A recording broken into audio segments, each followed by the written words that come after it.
to Moments with Marianne. I'm so delighted we're spending this time here today. We have a very inspiring show coming right up with special guest Daniel-Gutierrez, and he's here today to share with us his new book, Radical-Mindfulness, Profound Inner Peace in as Little as 60 Seconds. Once a high-powered executive and in-demand consultant who graced the covers of Latin Business and Color magazine, Daniel realized that there's more to success than a seven-figure income. As president of Premier, a prestigious national leadership organization, and an advisor to the Department of the White House personnel for the Obama administration, Daniel was a highly regarded and deeply revered leader. Though Daniel was listed as one of the top 100 Hispanics in America, something was missing. So let's welcome to the show, Daniel Gutierrez. Thank you. I'm so glad to be here. I've been waiting for this interview for a while. Hey, so have I. I'm so excited to be spending this time with you. And my goodness, I love your book. Once I picked it up, it was like a whole new approach to mindfulness, and I love it. Thank you. Thank you. That was the goal. Make it simple for people to understand. I always felt bad for the person in the cubicle in Manhattan that's on the 50-something floor and doesn't really feel that meditation or mindfulness is for them because they don't seem to understand how to access that. And that's really the person I had in mind when I was writing this book was because I remember once being in Manhattan, and I said, we're going to do a very short meditation, which scares them anyway. We're going to do a short meditation, so let's just get silent. And in that silence, I heard more noise. I almost panicked because it was, it was loud. and in a moment's time, I just listened to source. I downloaded the information, and this came out of my mouth next. And I said, well, don't resist what is. Don't resist the noise. It's there. We are supposed to be able to be mindful, radically mindful in the moment, regardless of what's on the outside. So the noise is just part of the environment that you exist in, but it doesn't have to be part of you. And it was divinely channeled because I was stuck thinking, this is loud. Even I can't get quiet. But anyway, so thank you for your kind words. I wrote that. It took me 20 months to write the book. I thought it was going to take me 6. But because the first half of the book is so personal, writing about my mother's passing took a while for me to get through that chapter. Wow. You can feel how thoughtful and heart-centered, your book is, because it brings people to a place, because you're so right. How often are we in the city or, we could be anywhere where there's construction, there's loud noises, everything going on. And so people do often struggle with, I have to be in a Buddhist temple or I have to be in the wilderness to get mindful. I can't do it here. Right. And the truth is that, it's funny because the tagline on the book is how to find peace and tranquility in as little as 60 seconds. Now, I knew I was going to catch some flack for that. I knew, and part of subtitles should be somewhat controversial, and I was just trying to say to the people that I had already spoken to, just give yourself 60 seconds. Because I'm clear that if you give yourself 60 seconds, and if all you did was breathe, it will change your life and it will change the way you respond to life. And if you are a practitioner of meditation or a practitioner of yoga or a practitioner of mindfulness, it should take you less than 60 seconds. You should be able to get into a space of calmness in 5 seconds. And that is the truth about this work. There's nothing that one of the things that I didn't write about in the book that I think is important is that we're careful not to get into institutionalized spirituality. In other words, you got to do this, and this to reach some level of spirituality or some level of enlightenment, which isn't true. Institutionalized spirituality then becomes the same thing as institutionalized religion. And that's not what we're talking about here. What we're talking about here is how about we just learn to stop. A few years back in Los Angeles, every year they have the top 3 things for New Year's, right? And it's always the same in every big city. It's money, relationships, and health. Those are the 3 things. Well, a couple years ago in Los Angeles, number 2, or one of the top 3 was peace and tranquility, because people are sick and tired of being sick and tired. People are tired of waking up and wondering, is this it? And our world gets faster, and we're in more chaos. And yet, in the middle of all that, I have found that there is peace and tranquility when we choose to be the eye of the storm rather than the storm. That's so important, because, it's, just this false pretense that people put onto what mindfulness should be, when it's something that it's a great tool to use in their daily life to come to center. Yes, absolutely. And I find that life is just too chaotic otherwise. I'm a type A personality, alpha male, and I ran most of my life, by fight or flight, motivated by stress and fear. And that's a tough way to live, because eventually, that's a negative stimulant, by the way. There are negative stimulants for humans, and there's positive stimulants. And the negative stimulants are stress, fear, doubt, disbelief, alcohol, and drugs. Those are the things that we use to stimulate ourselves, thinking that it's okay. However, on the other side of the fence is love, number 1. There's community, family. And typically the person that runs on the negative stimulant ends up somewhere trying to buy back their health or buy back their relationships, because they failed. They may have gotten the financial piece right, but they failed at everything else. There was a recent study at Harvard about they interviewed, I think, 10 people, and with the exception of 1, all of them said, I wish I had more time. I wish I had more time.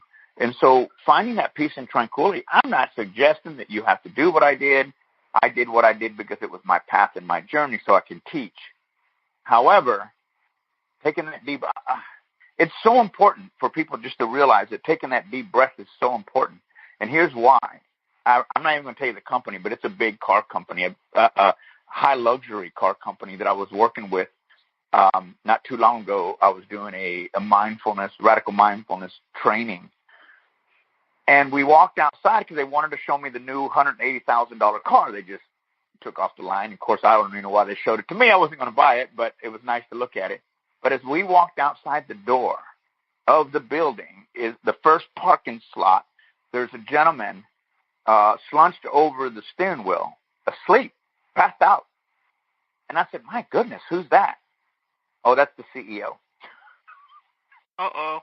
What kind of example are we setting? If that's your life, you have no life.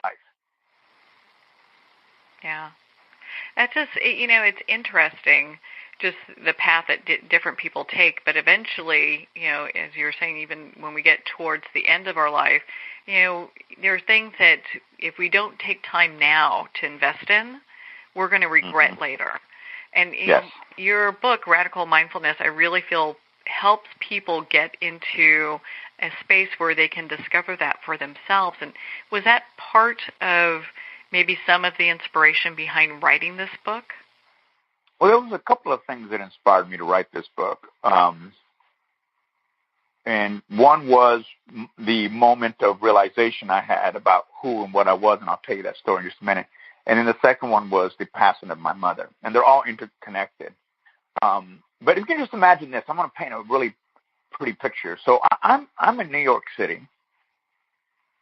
It's November, December time frame. I'm not really sure which month it was. I'm at a membership-only club, sitting in a huge leather couch or chair.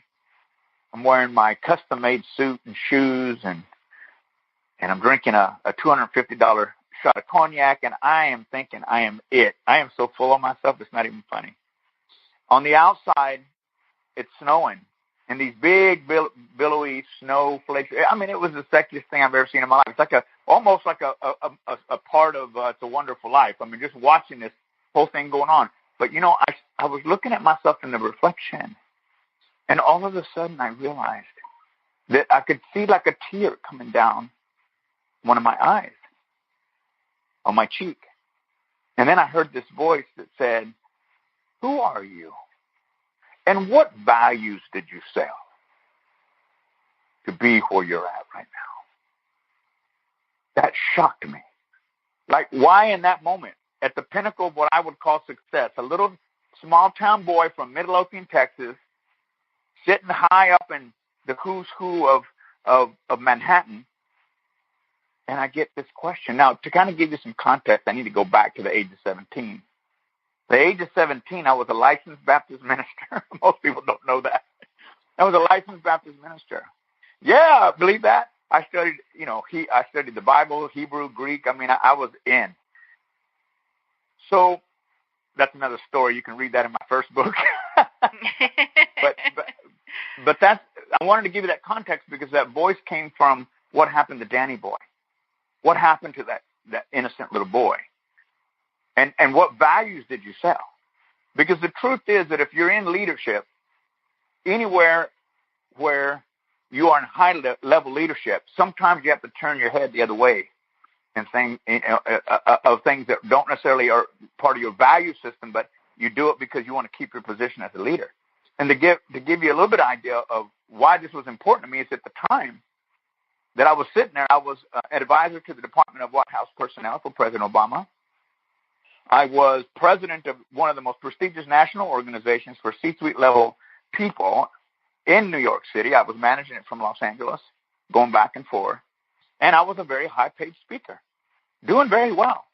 But in that moment, when I heard that voice say to me, because I knew that that my success was predicated on the amount of stress I had in my life, that the stress was motivating me. That was my stimulant. And I realized, well, that's no way to live. So at that moment, I made a decision. And I literally, when I say I walked away from it all, I walked away from it all. I no longer was engaged in the White House, phone calls about the things they needed. My tenure as president was coming to an end, and I just ended that. And I quit speaking. I quit doing keynote presentations and trainings. And I had a huge clientele list. And I spent the next 6 years traveling to the Himalayas to work with the Buddhist monks, which was an eye-opening thing, and then the Sanskrit priests high in the coffee plantations of Kathmandu, all the way back over to the maestros and the shamans of deep in the Amazon jungle. And not Amazon.com, folks. I'm not talking about Seattle. I'm talking about Amazon. I have to say that because people say, "Oh, you went to Seattle?" No, I'm talking about the mosquito-ridden jungle. And so from the jungle, I went to the Andes and worked with the Quiro and the Pacos and the shamans of that area. And one day I was, 5 years later, maybe 4 or 5 years later, I felt like Forrest Gump in the movie Forrest Gump when he's running back and forth from one side of the coast to the other, where he just stops and he just looks up and says, "Well, I think that's all I have to say about that." And I thought to myself in that moment, what have you done? You left your career, you left your leadership positions, you left your high level status, and for what? Are you out of your mind? Because at this point, I was pretty much running out of money. And I'm going, okay, that's a great motivator right there, trust me. So all of a sudden, I'm like, just going, what happened? And Marianne, I got home, and I got a call from my sister, and she says, "You need to come home." And my mother had been sick for a couple of years, and her health had taken a turn for the worse. And so I knew what that meant, and I traveled back to Dallas to be with her. When I got to the hospital, I realized that my family had been taking care of her for a long time, and since I was the one child that wasn't close, when I got there, I said, let me be with her tonight. Let me serve her. Let me give her what she needs. You guys go home and rest. Now, the question why was the question I was asking when I was in the Andes, and this is the why. All this happened, and this is the motivator or the answer to your question of what motivated the book. So I'm sitting in a hospital room, and as you must know, that, I'm thinking to myself, what a horrible son you've been. You never came to see your mother enough. You should have brought your son to come see her. I mean, all this stuff was going through. Poor me. I'm losing my mom. And like in a moment of clarity, I remembered what the Buddhist monks had taught me. I remembered what the Sanskrit priests had taught me. I remembered what the Pacos, the shamans of the Andes and the Amazon, all at one time. Stay present, I heard. Stay present. Be with her. And I got so present that none of these egotistical thoughts and humanistic ideas and feelings and emotions were no longer taking over me. I was very present, and I was staring at my mother as she lay there in the bed. It's about 2 o'clock in the morning, and I couldn't sleep because all the little lights and things that are on her that kept going off, and I kept thinking, oh my gosh, she's dying. And in this moment of stillness, in this moment of presence, in this moment of time, all of a sudden I could feel my mother's liver failing in my own body. I could feel the struggle she had to breathe, the achiness of her body. I could feel it all in my body. And I was like, what's happening to me? And I looked over again at my mother, and before I knew it, and again, I don't have any recollection if this was 10 seconds or 10 minutes or 10 hours. It was just, I'm looking over at my mom, and I look over it again, and all of a sudden there's this huge bright light where Mom was lying. It was just a light. And it wasn't Mom. It was just a light. And then I look down at my hands, and I'm looking at myself, and I become a light. And I'm thinking, what's happening? This light, this spirit, whatever you want to call it, says to my light and my spirit, many lifetimes before we incarnated into this body, you made me a promise. And the promise was that you would be here when I needed you most. Thank you. You have fulfilled your contract. You are free to go. And I'm just sitting there, and tears are coming down my face, and both sad and happy and proud. And I kind of blinked for a moment, and then I was back in my body, and I was looking over at Mother, and I was going, what happened? Marianne, all my life, from the time I was a minister to the trips, to the success, to everything, all my life was for that moment. My entire life was preparing me for that moment, to be able to say goodbye to my mother, but to also hear from that spirit, which I will call my mother, that I was free to go because I had fulfilled my contract with this particular entity, with my mom. And I realized in that moment, that's where the word radical comes from, because I had to be radically mindful, radically present in order to experience what I had experienced. And so radical, the definition of radical mindfulness is just awareness. Awareness of eating, walking, yoga, whatever it is, your awareness that you're keen. But radical is the practice of mindfulness. It's being more mindful more of the time than not. I often have said to people, if you do yoga and meditate and do all these things in the morning, you spend 30 minutes connecting to the Creator or whatever it is you connect to, and then you get out on the freeway and the first thing you do, you're flipping people off, you have no practice. It happens, Marianne. You know it does. It does happen. You know, and I'm not going to say I don't do it either. It's just before I know, whoa, stop it.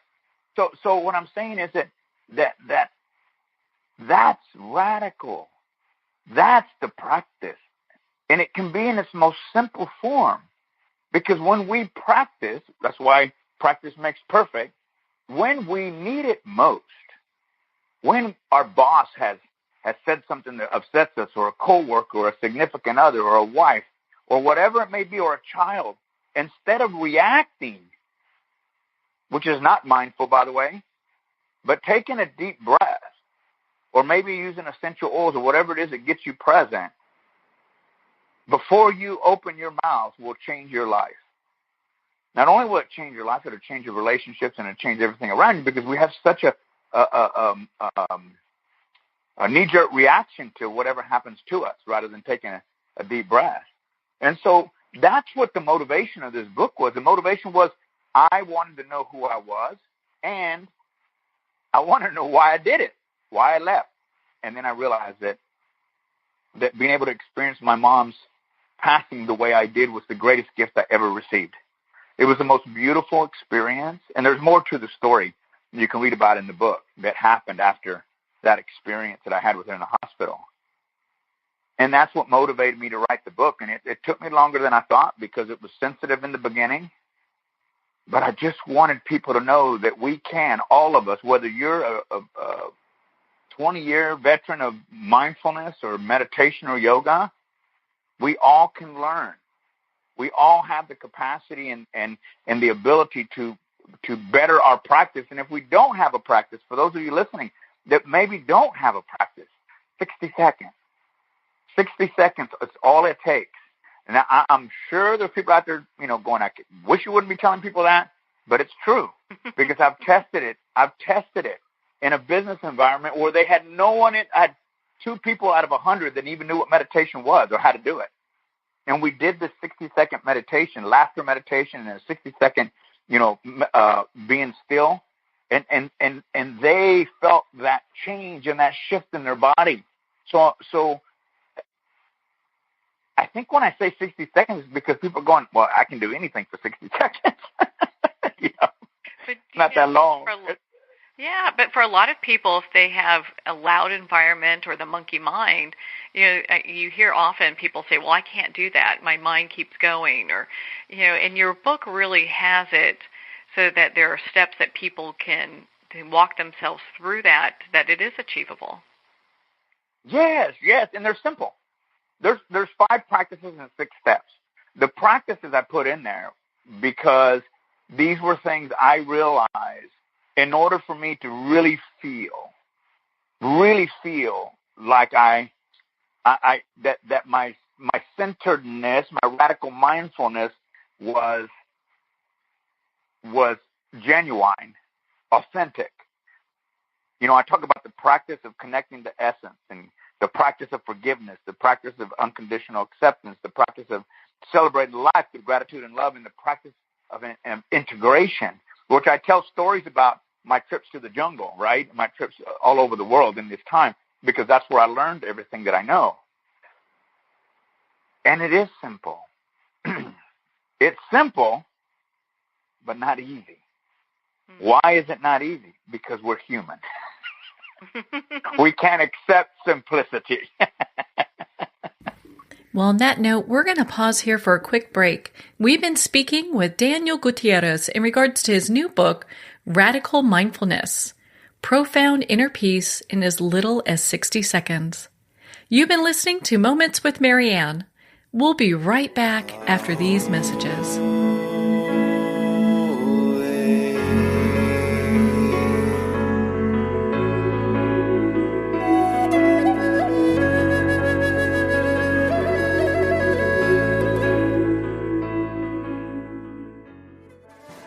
Internationally recognized and award-winning author Judy Goodman works and teaches outside the box of limited thinking. Working with people from every walk of life, her goal is to empower you to be the best you can be, no matter what the challenge is. Born with the gift of seeing beyond our normal vision, she has an extraordinary gift of working with every challenge. Teaching beyond conventional wisdom, her work is described as life-changing. Visit judygoodman.com. That's judygoodman.com.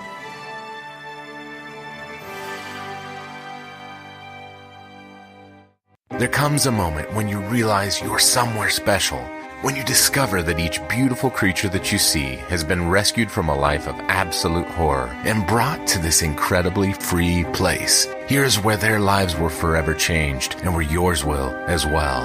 Discover over 500 tigers, bears, and lions at the brand new visitor center at the Wild Animal Sanctuary just outside Denver. For more information, visit wildanimalsanctuary.org. Discover true freedom at the Wild Animal Sanctuary.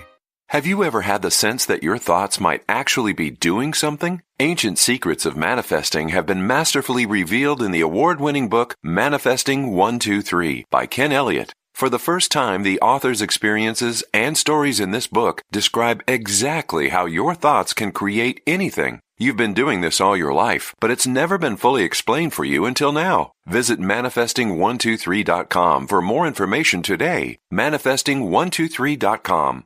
There are nearly 2 million Americans living with amputation. Many live right here in San Antonio. Becoming an amputee can be scary, frustrating, isolating, but there's no reason to feel alone. The San Antonio Amputee Foundation is here to help support you and guide you toward resources such as home and car modifications and even prosthetic limbs. For more information or to make a donation, visit saamputee.org. We'll help you live a full, active life, one step at a time. San Antonio Amputee Foundation, healing limbs, hearts, and souls.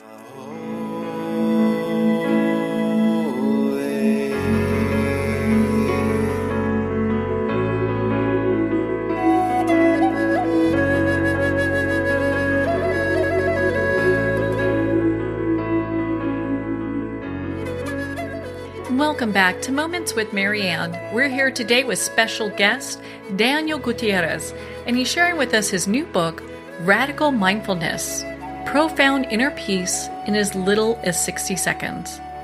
Now, before we went for break, we were talking about being able to get to that place of being in meditation, being mindful. When we talk about how long does it take to become proficient, it's all about the practice. Once we start the practice and eventually we get to this point where it really doesn't take that long to achieve being in that place of mindfulness. Mm-hmm. No, it's like I said, I can be walking in a park. I can be driving. Just don't close your eyes, please. Mm-hmm. And in a second, I can just breathe right into a very calm space. And folks, let me make a distinction I think people don't make about meditation and yoga and all these different practices. They're deep. They're deep and they're wonderful. But not everybody has the time just to devote to what it takes to get where they want to go. So I'm not saying don't do it. If you have a practice, that's wonderful. If you have a practice, get radically mindful and practice it more than not. It should just be a 30-minute thing that we do in the morning. It should be something that we take with us all day long. And at the end of the day, that we could, sit and be reflective that more than not, we stayed radically mindful. And I'm like I said, I'm clear that this is for everybody, that not just people who want to go to the Himalayas or to the Andes. I did that so you didn't have to. Well, and not everyone can pack up and be gone for 3 weeks, in Nepal, so it's... Or 6 years. Or 6 years, yeah. So it does kind of help people who are, everyone has lives and we've got jobs and we've got responsibilities, but we could still have a path that's very meaningful and that has peace. Yes, absolutely. All of us. Right now, every single one of us can take a deep breath. I remember the first time I'm fresh out of Manhattan, New York, LA, big city, and I'm sitting in a monastery. And I look over at the monk, and we're sitting on pillows, and if you could just imagine, silently, putting my mind to silence was not easy. And I look over at this monk, and I say, "Hey, how do I find peace and tranquility?" And he looks at me, bows his head, and said, "Breathe." And I thought, maybe he didn't hear me. So I said, "Hey, how do you find peace and tranquility?" And he looks up again, and he says, "Breathe." And I thought, look, buddy, I'm asking you how I find peace and tranquility. By now, the people in the class are going, "Oh, my gosh, this guy's so high-strung." He said, "Brother, you must learn to breathe." And I said, "Look, let me drop you off in the middle of Manhattan and see how much breathing you do." And so people are like, "Wow, this guy's uptight." But after a while, I realized that the simplicity of breathing is really what calms us down, because most of us right now, as you're listening to this show, are holding your breath. You're holding your breath. We do that all day long. So just breathing, 6 seconds of just breathing. You don't have to do anything fancy. Just breathe. Just breathe and give yourself a moment to breathe. And I know we can all do that. Yeah. How did you come to develop your own daily practice for peace and inner tranquility? How did that come about?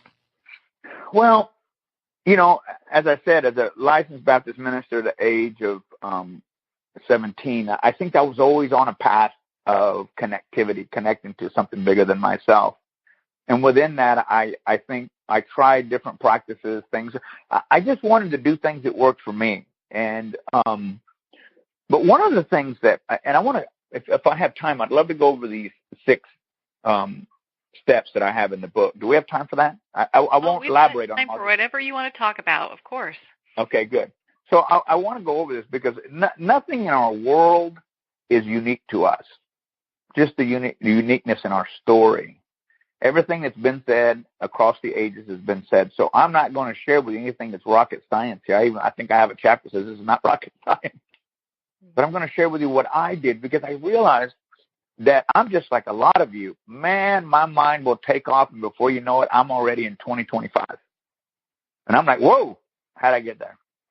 And so we're constantly living in stress and fear, connected through the fear of our past or fear of the future. And so I really needed to find something that worked for me, that would keep me in the moment, because the greatest power that we have is in the moment. There's no decision that you can make that will alter your life faster than what you can do in the moment. In other words, living in the future, there's no power, and living in the past, there's no power. But in the present moment, you can take that next step and follow those divine breadcrumbs that lead you to the path that you're looking for. However, in order to do that, one must be radically mindful. And I mean mindful consistently as you can. These are the 6 things that I wrote that I was doing that many of my clients and friends are now using. And eventually I'll have a little card. I think there's one in the back of the book. Mm-hmm. So when you want to get radically mindful, here's what I do. First, I get myself present. And there are many ways to get present. I already shared with you breathing, meditation, yoga. I love essential oils and aromas. The strongest sense that we have is smell, yet we don't use it enough. And so I use Palo Santo. I talk about it in the book. Palo Santo is sacred wood. It's something I bring back from Peru. And it's a scent that allows me to get centered just as soon as my nose or senses pick it up. And so that brings me into the present moment. Once you're present, once you know you're not living in the future or the past, ask yourself this question. What are my thoughts right now? Are they in the future? Are they in the past? Are they in the present? What are my thoughts? If they're anywhere but the present, then you've given away your power. So it's important that we get back into the present moment. Almost, I like in Central Park, they have these horse and buggy things, and the horses have these blinders on. It's almost like putting the blinders on so that we're not distracted by the chaos of life. Mm-hmm. And then I ask myself, this is number 3. Number 1 was get centered, get present, get radically mindful. Number 2 was, where are my thoughts? Number 3 is, this is important. This is what people need to ask themselves to get themselves in the moment. Am I okay right now? Not tomorrow, not last week, not even in the moment before and after. Right now, am I okay? Most of the time, the answer is yes. They say that 80 to 90% of the things we worry about never come to pass. Well, that's a lot of energy on a lot of stuff that never comes to pass.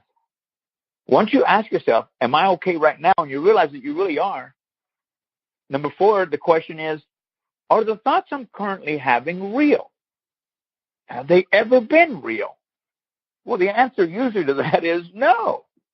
And they've never been real. So let me give you an example. So a person on the let's say the 5th of the month is lamenting because they're scared they won't be able to pay the rent or the lease or the employees next month. Yet never in the history of their life have they ever missed a payment. But it's part of that motivation and stimulation of stress that gets them moving forward. So success by stimulation of stress is not success. It may be a kind of success, but it eventually takes its toll. So we go back to, are the thoughts I'm having right now real? No. The truth is you have never not paid the employees or the rent or the lease. And they've never been real. So that's a realization that we need to have in the present moment, so that we can realize that we're creating our own chaos. Our own stress and anxiety is self-inflicted. We're bringing it on. Now, I'm not saying that there are some people that need medication for high levels of stress and anxiety. I'm not talking about that. I'm talking about the average person who fabricates anxiety and stress in order to give them some sense of normalcy. Kind of crazy that that's true, but it is. Number 5, once you've realized that it's never been true, that you've never not paid the rent or the employees or the lease, you ask yourself this question: is what I'm doing right now getting me closer or further from my desired outcome? So if it's a relationship and you need to call someone, is sitting there thinking about it getting you closer? No, pick up the phone. Or what if it's a client that you need to call, or a potential client, but you're not doing anything about it, which is causing the stress in the first place? In the present moment where you have all the power, you can pick up the phone and create a future, which is the next moment that's different than the one you're sitting in. Just merely by thinking about what is it that I need to do to get the desired outcome I need. But you can only do that in the present moment. And then the last thing, number 6, simple. Act. Do something that shifts the energy in the state you're currently in. Sometimes it may be taking a walk. Sometimes it may be making a phone call. Sometimes it might be going to work at Starbucks or getting out of your office. But act. I find that when I practice these steps of radical mindfulness, I am in my power most of the time. As long as I'm living from this space, I'm in my power. And from that space, you find peace and tranquility. Why? Because you're not stressed about anything. You recognize that everything you've ever desired is at the fingertips of your awareness. All you have to do is expand your awareness to see that there really isn't anything that won't be taken care of. One of the things I learned that I really like, a verse in the Bible that says, well, not even the birds of the fields toil about where they will eat or sleep. Who are we, children of the universe, that we would not be taken care of? Well, and that's so important for people to remember, because if they get so far in the future and they start worrying, they're just bringing that information and that energy to them. And in the present moment, that's where all the magic happens, and you talk about that in your book.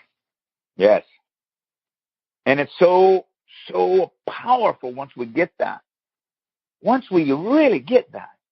So my clients, when they're talking to me, I'm constantly going, okay, so that's great for next week, and I'm glad you're worried about that, but it doesn't have anything to do with today. Mm-hmm.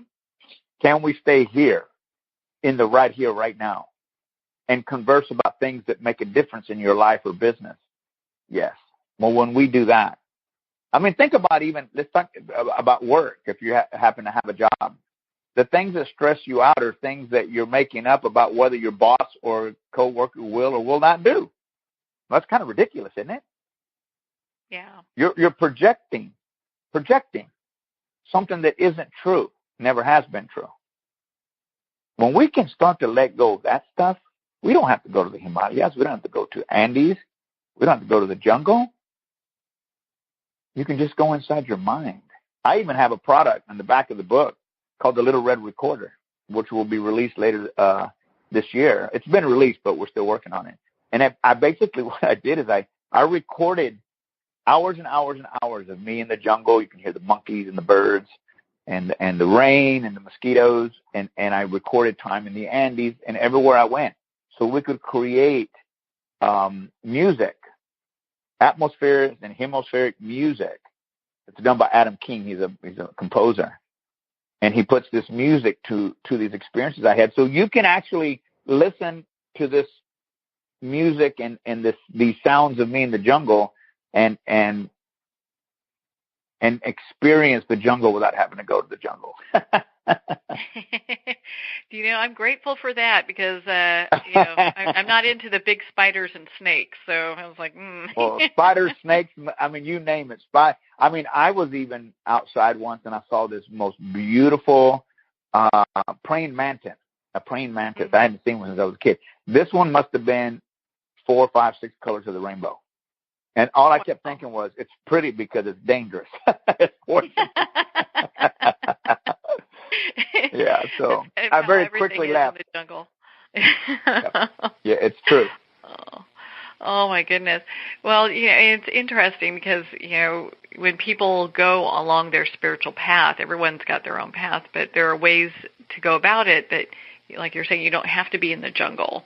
You don't, have to go, to Nepal, and you can develop your own spiritual practice within New York City.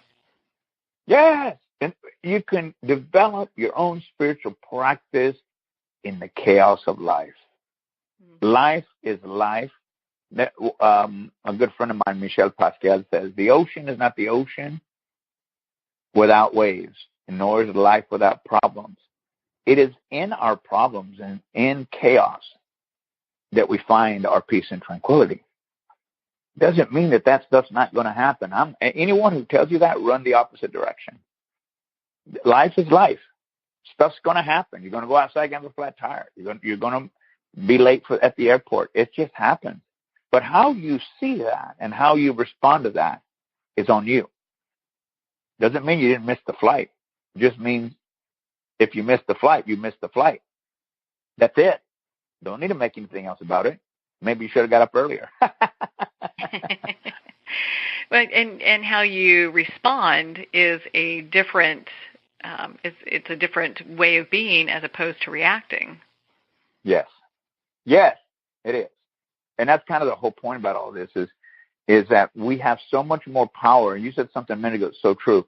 If we as human beings are powerful manifestors. Powerful. How do I know that? Because we're constantly manifesting the past.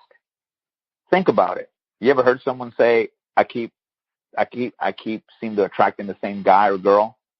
Why do I keep attracting the same, or why do I keep attracting the same boss? Because you're fixated on it. Our most dominant thought's always being brought into existence. So if your most dominant thought is, I always have the same boyfriend or girlfriend, then you will always have the same boyfriend or girlfriend. When that thought changes to something different, a different experience, so does the experience of manifestation. And how do we do that? We get radically mindful. And we are in charge. I almost said that in Spanish. We're in charge of our thoughts. We are truly the captains of our ship. Otherwise, we're living life by default. Well, and that's what I love about your book, Radical Mindfulness, because it takes mindfulness to a whole nother level. Because I think people have gotten a little complacent sometimes within their mindfulness practice. And it really brings you to a point where I'm not even sure if I know exactly how to describe this, because it's a really deep awareness. Things get more colorful and more. You become more present, and really, like, spirit opens up. It is a really deep part of a mindfulness practice that I don't think I've ever experienced before when I was reading this. Thank you. Well, that's kind of the goal. Yeah, I don't know where in the book I wrote this. It may have been the second chapter, where I said that connection that I had to Source when I was 17, that is what I seek after now. Because I didn't have all of the, at 17, you're still pretty innocent. Mm-hmm. Life, it may be hard, but you don't have all of the experience of life. And that connection to Source, to the Creator, to the universe, to God, can only be found in the present moment, when we're able to release ourselves from the cage and the bondage of ourself. And when we do that, and I have found that, and I'm not always there, I'm not perfect, just like you, but I'm there more often than most. And in that, I can find beauty in every single thing I see, everywhere I go, every experience I have. I can see beauty because I work on staying radically mindful. You notice I never say I get there. There's no getting there. I think when we get there, we're 6 foot under. Well, I would agree. It's just when we think that we've arrived, there's a new branch of the path we're on that's kind of taking us on a different terrain. It's like, you think you've got this? Let's try this out, Absolutely. Absolutely. Well, and, in your book, you talk about forgiveness. So how important is forgiveness in all of this? Oh, my goodness. Well, first, when I talk about forgiveness, I mean self-forgiveness. The first chapter, the first practice is connecting to essence, connecting to you, and connecting to others. In other words, we cannot give what we do not have. And therefore, finding self-forgiveness, I think, was a huge journey for me. Not crucifying myself with the regrets of yesterday and the fears of tomorrow, but really forgiving myself. And I think that I don't have to condone behavior. I don't have to like somebody, but I am required to love them. And I do that by unconditional forgiveness, or just forgiveness, and realizing that in that forgiveness, that external act is for an internal result. It's really about me cleaning my side of the road. It's really about me recognizing that when I find forgiveness for even those that are the hardest to forgive, I heal. Not only do I heal for myself, but I heal for others. It's also been said many times that people that do not forgive or unwilling to forgive is kind of like drinking poison and expecting the other person to die. It doesn't happen. We're the ones that suffer that, and we feel that a lot of the work that I do with people, whether it's business or personal, always comes back to what are you holding inside? Because that which you keep in the dark consumes you. So what are you holding inside? What needs to come out? Where do you need to forgive yourself, and where do you need to forgive others? And when we find that, it's freeing.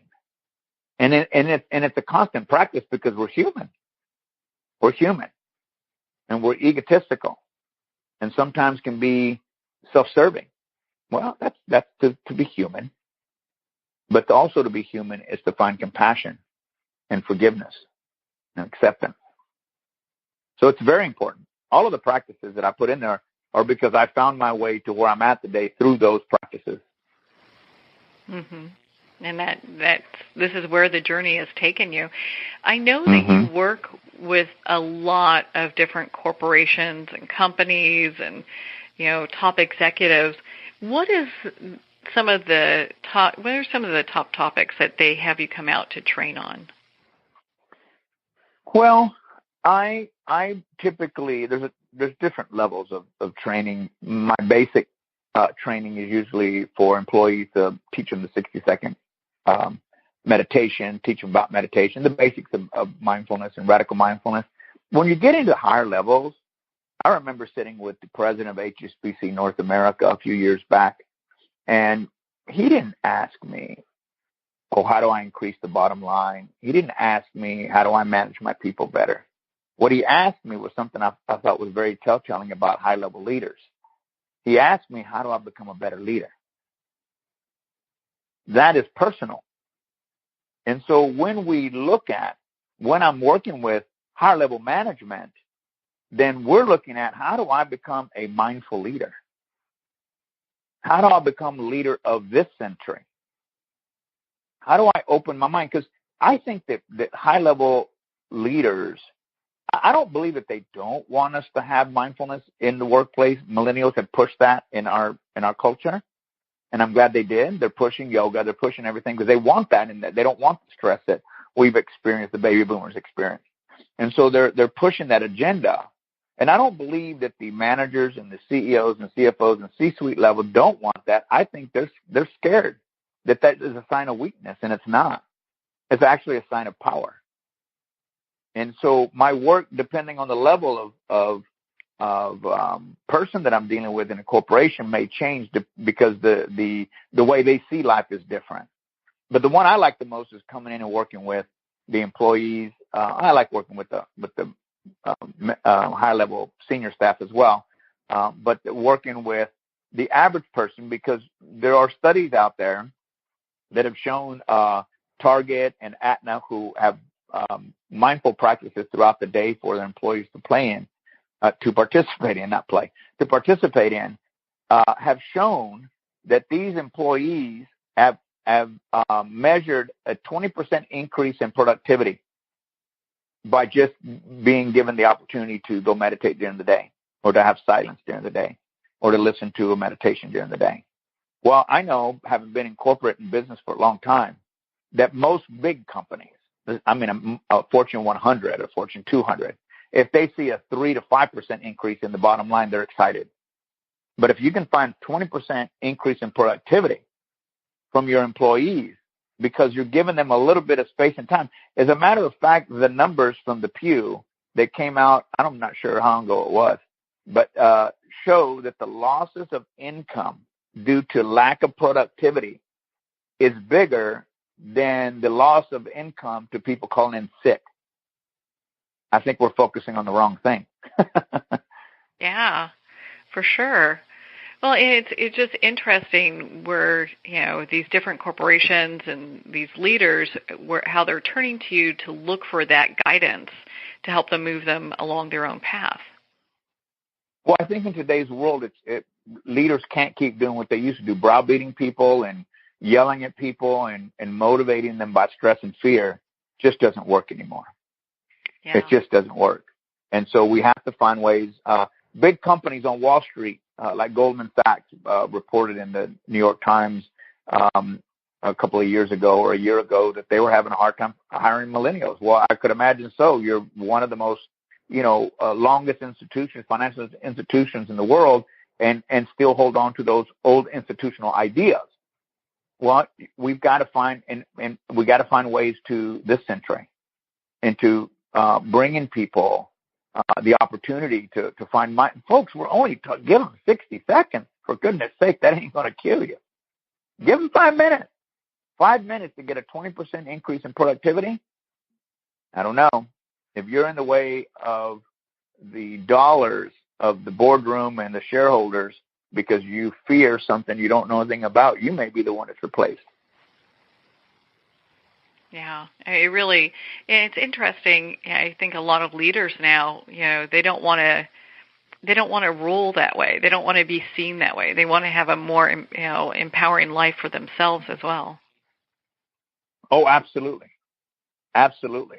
And that's, the nature of our world, and why we see, I think, a lot of women becoming leaders, because women think, or more typically to think things through than act and then think through. Yeah, it's just a better way, and just to live all the way around. Well, and my goodness, your book, Radical Mindfulness, has so many great information, great tips. What are some final thoughts you'd like to leave our listeners with today? All of us can find that level of peace and tranquility that we desire in life. We live in a very fast-paced life. 80,000 thoughts per day go through our mind, an average of 80,000 thoughts per day. Do yourself and your family and your coworkers and your employees and your friends, do yourself a favor. And if you don't have a practice, just give yourself 60 seconds. Another thing that I think is important, that maybe, I don't know if I put this in the book or not, but every one of us are wearing smartwatches now and smartphones. If you will look at that, if you will go online and find out what your sitting heart rate is supposed to be, and then measure it by one of those devices, if it's high, you're stressed. Mm-hmm. That's a good barometer. Give yourself 60 seconds. That's all I'm asking. Give yourself 60 seconds, and your life will be better for it. Thank you for having me and for allowing me this time to share with your audience. I was so excited. I can't even believe we weren't even Facebook friends until recently. Oh, I know. How did that not happen? I know. I was like, really? I was shocked myself. Well, and before you go, Daniel, where can our listeners connect with you and learn more, not just about your book, Radical Mindfulness, but also, because I know you do, you have sacred journeys, you do coaching, yes, where they can get professional speaking, can book you for that. Where can they go for all that good stuff? Well, they can go to my website, and yes, I have daniel-gutierrez.com. That's daniel-gutierrez.com. You'll see my trips around the world that I take, the sacred journeys. I've been going to Peru for 10 years. I'm not making an announcement that isn't going to come out, but soon I will have my own center there in the Sacred Valley, where people will come to learn. It's going to be, I know it's going to be exciting. You'll be watching for it on social media. But I might be going. So, sounds like a great thing to check out. Yeah, I call it my home. It just happens to have 26 bedrooms. So it's going to be a great thing, to do, to come out. And it's not only for people who want to come out and see Machu Picchu, but it's also for a training center. That's the reason why I put it together. It's called Catalina, which was my mom's name.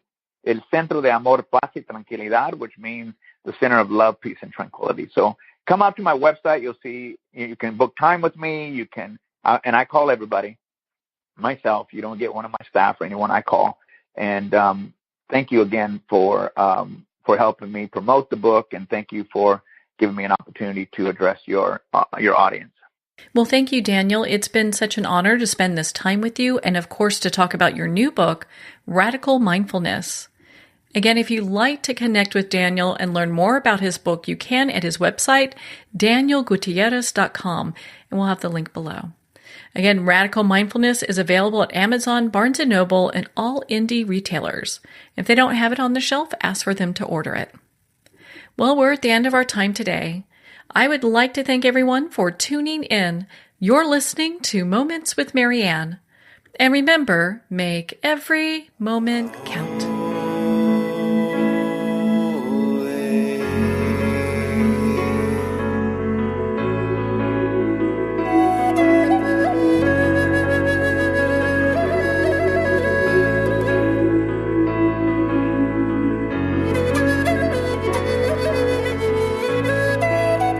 In a single moment, your life can change. Moments with Marianne is a transformative hour that covers an endless array of topics with the best of the best. Her guests are leaders in their fields, ranging from inspirational authors, top industry leaders, and business and spiritual entrepreneurs. Each guest is gifted and a true visionary. A recognized leader in her own work, and while teaching others to develop, refocus, and grow, Marianne will bring the best guest and sometimes a special surprise. Don't miss this. You never know just which moment will change your life forever. Moments with Marianne airs every Sunday, Monday, Thursday, and Friday at 8 p.m. Eastern and 5 p.m. Pacific Time. Make sure to tune in and visit momentswithmarianne.com for more information.